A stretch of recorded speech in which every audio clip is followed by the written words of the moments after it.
Welcome forward to style 28 of our reflections, and the three words we're going to be using to help us orientate ourselves through the scripture are resiliency, resistant and comfort of the afflicted.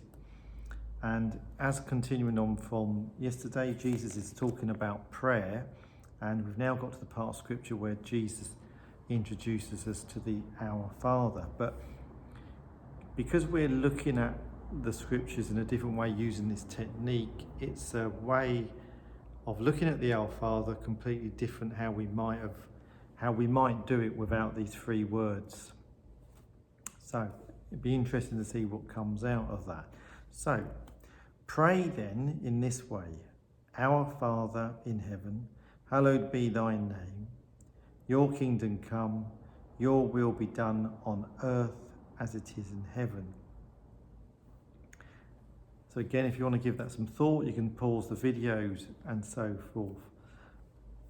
But for me, again, just sort of brainstorming that and looking at the scripture reading and those three words, I can see how it also fits in with yesterday's reflection where we talked about, I suppose, who is the architecture of our lives. And it's about doing the will of God, because God knows what you need before you ask, and so it fits in very nicely there. And this concept of resiliency and resistant, I was thinking that links in with potentially as the Our Father as the foundations of our prayer life, but the foundations of our lives. And so you can see how the Our Father could be, well, again, the foundation of the architecture of our lives, or the story of our lives, and so forth. So that's quite clear. And if we do build it on the Our Father as the foundation, then our foundations will be resistant and very resilient. And if we trust in that, then that would link in with being that concept of comfort of the afflicted. Now, I know that's referring to Saint Joseph, but we can see how saying the Our Father, again, trusting in that prayer, trusting in God, and saying, your will be done, not mine, you can see how that would comfort anybody in any affliction. So that's an interesting point, or a number of points there to think about.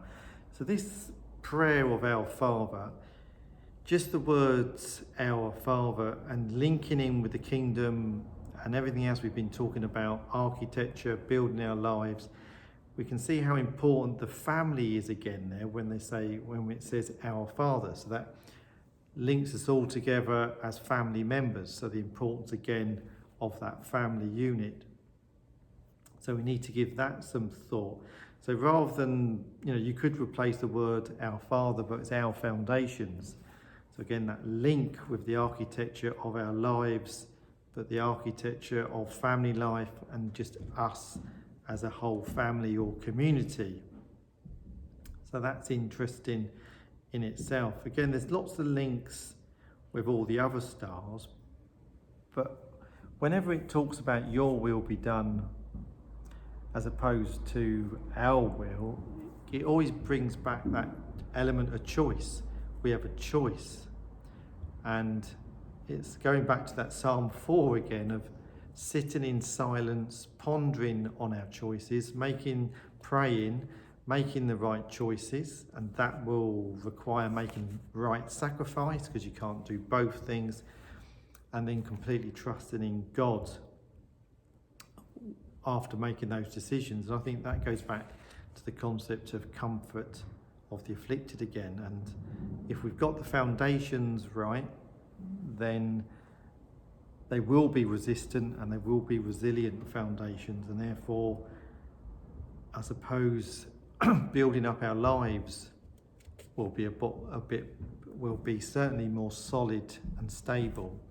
So it's worth giving that some thought. And again, it's just for us to really give it some thought about how, again, in terms of building up our own lives, what are we building up our lives upon? And again, with this concept of the architect and the architecture and architectural plans, if you want to relate that to our lives, again, you could go back to Lama again, then there's an awful lot there to be thinking about. So I'll leave you with your own thoughts, and with that, God bless.